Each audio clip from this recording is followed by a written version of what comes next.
নারীর সৌন্দর্য দিয়ে কোনো পুরুষকে কখনো আটকে রাখা যায় না। প্রিয় মা ও বোনেরা, মনে রাখবেন, নারীর সৌন্দর্যের প্রতি যদি একটা পুরুষ দুর্বল হতো, পুরুষ যদি শুধু সৌন্দর্যে আটকাতো, তাহলে এই পৃথিবীতে হাজার হাজার সুন্দরী মেয়েদের ডিভোর্স হতো না, এই পৃথিবীতে নায়িকাদের ডিভোর্স হতো না, এই পৃথিবীতে যে এলাকার ক্রাশ ছিল হাজার হাজার ছেলেদের, সেই মেয়েটা ডিভোর্সের অপবাদ নিয়ে এই নরক বানিয়ে পৃথিবীতে সে বসবাস করতো না, জীবনটা ধ্বংস হয়ে যেত না।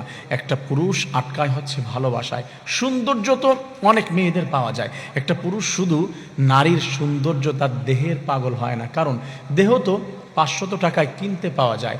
একটা নাচনেওয়ালিকে যদি 500 টাকা দেওয়া হয়, সারা রাত নাচে, 200 টাকা বাড়িয়ে দিলে দেহটাও বেচে। এটা হচ্ছে একটা নাচনেওয়ালিকে পাওয়া যায়, বাহিরেও পাওয়া যায়। শুধু শরীর দিয়ে, সৌন্দর্য দিয়ে একটা পুরুষকে কখনো জাজ করা যায় না, তাকে আটকায় রাখা যায় না। আদর্শ দিয়ে, ভালোবাসা দিয়ে, কলিজার সাথে লাগিয়ে রেখে, বিশ্বস্ততা অর্জন করে, ভিতরে ভালোবাসা অর্জন করে, নম্রতা অর্জন করে একটা পুরুষকে সারা জীবনের জন্য কলিজার ভিতরে বেঁধে রেখে দেওয়া যায়, হৃদ মাঝারে ঘরের ভিতরে তাকে বেঁধে রাখা যায়। এজন্য মনে রাখতে হবে, সৌন্দর্যে পুরুষ কখনো আটকায় না, একটা পুরুষকে আটকানো যায় না। অন্যথায় একটা পুরুষ হচ্ছে বন্য ঘোড়ার মতো, পুরুষ থাকবে স্বাধীন। সেই পুরুষটাকে যদি কোনো মেয়ে পরাধীন করতে চায়, কোনো মেয়ে যদি চায় যে তাকে হচ্ছে সারা জীবনের জন্য আঁচলের সাথে বেঁধে রাখবে, তাহলে আঁচল ছিঁড়ে যে কখন চলে যাবে বুঝতেও পারবে না। হচ্ছে পুরুষটাকে স্বাধীনতা দিতে হবে, মানসিক প্রশান্তি দিতে হবে। এইগুলা যদি দেওয়া যায়, তাহলে একটা পুরুষ সারা জীবন আটকে যায় মেয়েদের মায়া ও ভালোবাসায়। পুরুষ মানুষ এটাতেই আটকে, পুরুষ মানুষ সৌন্দর্যে আটকে না। প্রিয় মা বোনেরা, মনে রাখতে হবে, চরিত্র বানাতে হবে আপনার হজরতে ফাতেমার মতো, চরিত্র বানাতে হবে হজরতে খাদিজার মতো, আসিয়ার মতো। ওই যে ফাতেমার ঘটনা আছে না, আপনাদের তো সবারই জানা আছে। ফাতেমা মনোমালিন্য হয়েছে হজরতে আলীর সঙ্গে, মন খারাপ করেছে। আলীকে দেখেছে রাসূল, আলী তোমার মন খারাপ কেন? হজরতে আলী বলেছে, ইয়া রাসূলুল্লাহ, আপনার মেয়ে ফাতেমা আমার সাথে একটু ছোট্ট ঝগড়া করেছে, আমার তার জন্য মন খারাপ।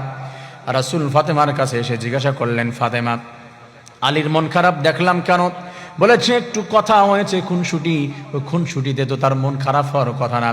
ফাতেমা, তুমি শুনে রাখো, তুমি আমার মেয়ে পরিচয় দিলে কবরের ভিতরে ছাড় পাবে না। তুমি হাসান হুসাইনের মা, এই পরিচয় দিয়ে ছাড় পাবে না। আলীর স্ত্রী, তুমি নিজে ফাতেমা, কোনো পরিচয়ে চলবে না। তোমাকে আমি বলি, যতক্ষণ পর্যন্ত আলীর মনে তুমি আনন্দ দিতে না পারবে, তার মুখে হাসি ফোটাতে না পারবে, তুমি আমার পরিচয় দিবে না আমার মেয়ে। আর এই অবস্থায় যদি তুমি মারা যাও, তুমি জাহান্নামী হয়ে যাবে, নাউজুবিল্লাহ। আলীর মুখে হাসি ফোটাবে, তাকে আনন্দ দিবে, তার কাছে মাপ চাবে, অনুতপ্ত হবে। দেন আলী যদি তোমার প্রতি খুশি হয়ে যায়, মনে রাখবে আমিও ক্ষমা করে দিয়েছি, আমার রব আল্লাহ তোমাকে ক্ষমা করে দিয়েছে। আলী যদি তোমার প্রতি খুশি থাকে, দুনিয়ার থেকে বিদায় নিয়ে চলে যাবে, তাহলে তুমি জান্নাতুল ফিরদাউসে দাখিল হয়ে যাবে। সুবহানাল্লাহ। প্রিয় মা বোনেরা, মনে রাখতে হবে, এই জন্য একজন পুরুষকে ভালোবাসা দিয়ে, তার সামনে নম্রতা দেখিয়ে, সবটুকু সঁপে দিয়ে ধরে রাখতে পারবেন আজীবন, কোনোদিন আপনাকে ছেড়ে যাবে না। পুরুষ মানুষ বেশি কিছু চায় না, একটু ভালোবাসা চায়, প্রশান্তি চায়। আল্লাহ তাআলা আমাদের প্রত্যেকটি মা বোনদেরকে এই বিষয়টি বুঝে পরিবারটা জান্নাতি বানানোর তৌফিক দান করেন। আমিন।